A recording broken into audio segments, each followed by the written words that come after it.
What is up guys, my name is Ignas, welcome back to the channel. I came upon this article on the Motley Fool, dump FANG and buy these 3 cheaper growth stocks instead. The author suggests that FANG, Facebook, Apple, Amazon, Netflix and Alphabet are currently overpriced and not as promising as other growth stocks. Then he suggests 3 names, Pfizer, Oracle and UPS. I have been looking into industrials names recently and the logistics name could be a decent opportunity going further. Amid the pandemic, people have been buying more goods online as many stores were closed for in-person shopping. And some of those habits and conveniences are going to be tough to break post-pandemic, especially when a company like Amazon makes it all too easy to order something with just the click of a button. It's been a great start in 2020 for UPS, with revenues of $23 billion for the first 3 months of this year, up an impressive 27% over the same period in 2020. By 2023, the company projects that it could top $100 billion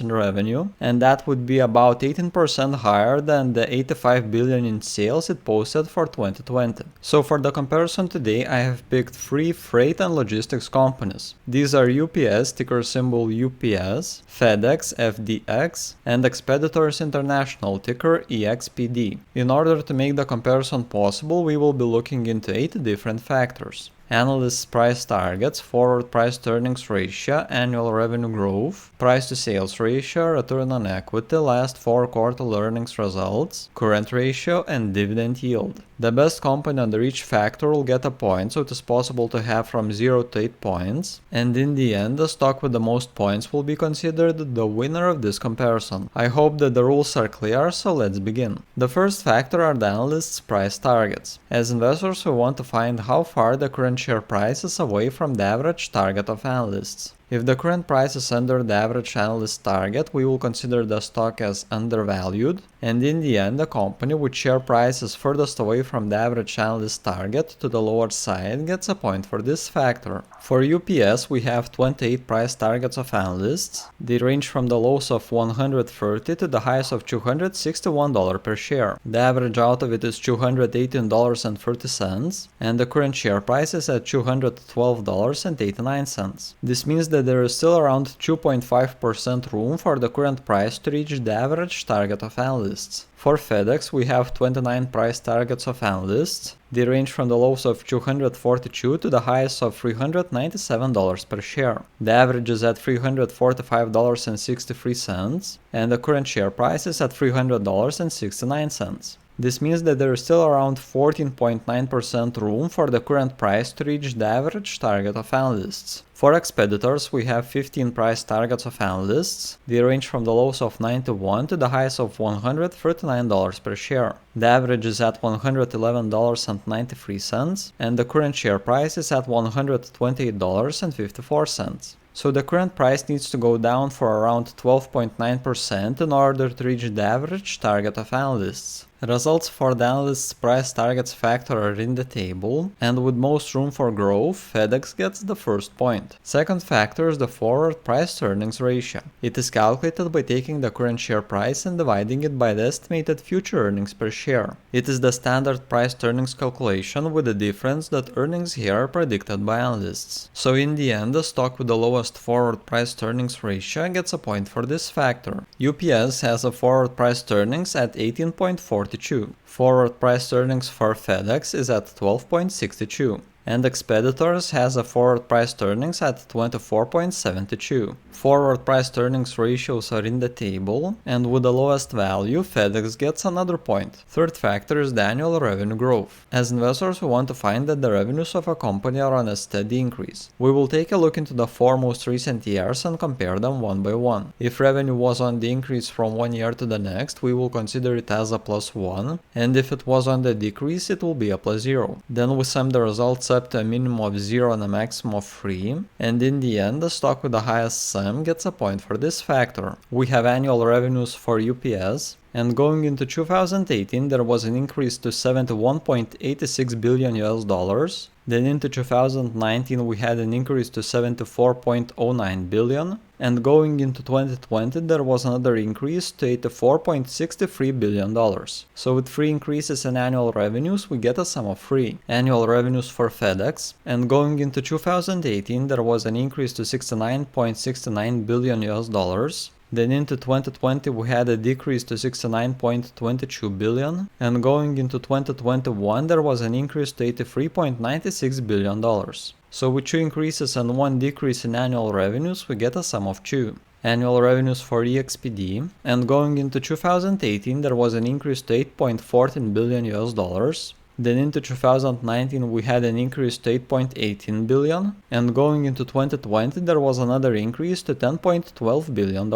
So with 3 increases in annual revenues we get a sum of 3. Results for the annual revenue growth factor are in the table, and with sums of 3 both UPS and Expeditors each gets a point. For factors, the price to sales ratio. It is calculated by taking the company's market cap and dividing it by the trailing 12 months worth of sales. The formula suggests to be looking for a company with a low market cap and a high result in sales. So in the end, the stock with the lowest price to sales ratio gets a point for this factor. UPS has a price to sales at 2.07. Price to sales for FedEx is at 0.95. And Expeditors has a price to sales at 1.88. Price to sales ratios are in the table, and with the lowest value FedEx gets another point. Fifth factor is return on equity. It is calculated by taking the net income and dividing it by the shareholders' equity. A high ROE shows that the company is well managed and that money from investors are efficiently handled. So in the end, the stock with the highest return on equity percentage gets a point for this factor. For UPS, the return on equity is at 98.74%. Return on equity for FedEx is at 24.64%. And Expeditors has a return on equity at 35.13%. Return on equity percentages are in the table, and with the highest value, UPS gets another point. Sixth factor are the last 4 quarterly earnings results. When a company reports earnings, they are compared to expectations of analysts. So earnings can either beat expectations, meet them, or miss them. We will consider that beating expectations is a +1, meeting +0.5, and missing 0. Then we sum the results up to a minimum of 0 and a maximum of 4, and in the end, the stock with the highest sum gets a point for this factor. We have quarterly earnings for UPS, and Q2 of 2020 beat expectations, Q3 beat, Q4 beat expectations, and Q1 of 2021 beat. So with 4 beats in quarterly earnings, we get a sum of 4. Quarterly earnings for FedEx, and Q3 of 2020 beat expectations, Q4 beat, Q1 of 2021 beat, and Q2 beat. So with 4 beats in quarterly earnings, we again get a sum of 4. Quarterly earnings for Expeditors, and Q2 of 2020 beat expectations, Q3 beat,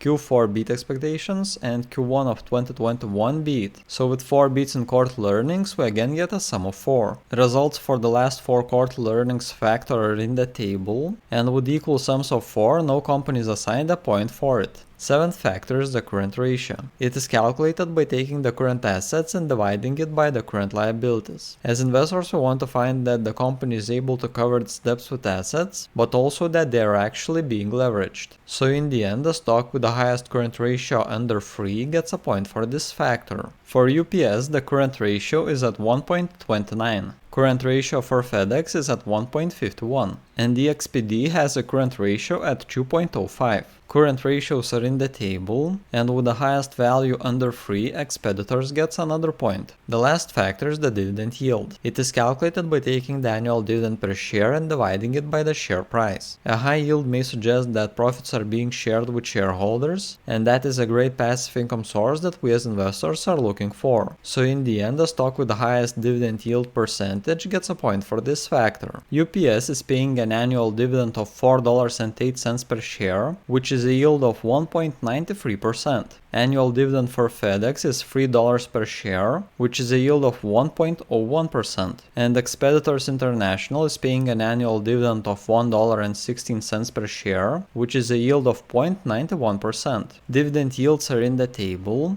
and with the highest percentage, UPS gets 1 more point. We can calculate the results, so UPS has 3 points, FedEx 3, and Expeditors 2. This means that we currently have a tie between UPS and FedEx. So let's try to remove EXPD from the equation and recalculate the points. For analysts, price targets factor point goes to FedEx, forward price to earnings point to FedEx again, annual revenue growth point to UPS, price to sales ratio point to FedEx, return on equity point to UPS, last 4 quarterly earnings point is not assigned, current ratio point goes to FedEx, and dividend yield point goes to UPS. Now we can calculate the results again, so UPS has 3 points and FedEx 4. This means that with 4 points, FedEx is considered the winner of this comparison. And that was it. If you got value or new ideas, then make sure to push the thumbs up, it helps the channel a lot. Now there is a question for you, are you buying any of the freight and logistics companies? Share your picks in a comment below. If you are interested to know exactly when I buy or sell any stock, then consider the options on Patreon. By becoming a patron, you will get access to Discord, where I share all my buys and sells exactly when I do them. This could be a great option to track my moves closely. Last week we did a technical analysis on a few names I'm interested in trading, including Skills, Barry Gold and Alibaba. And we also have 46 weeks worth of investing with a public stock portfolio update. If you are interested in any of these, then click on a video currently on the screen. And that was it from my side, thank you for watching and I will be seeing y'all in the next one.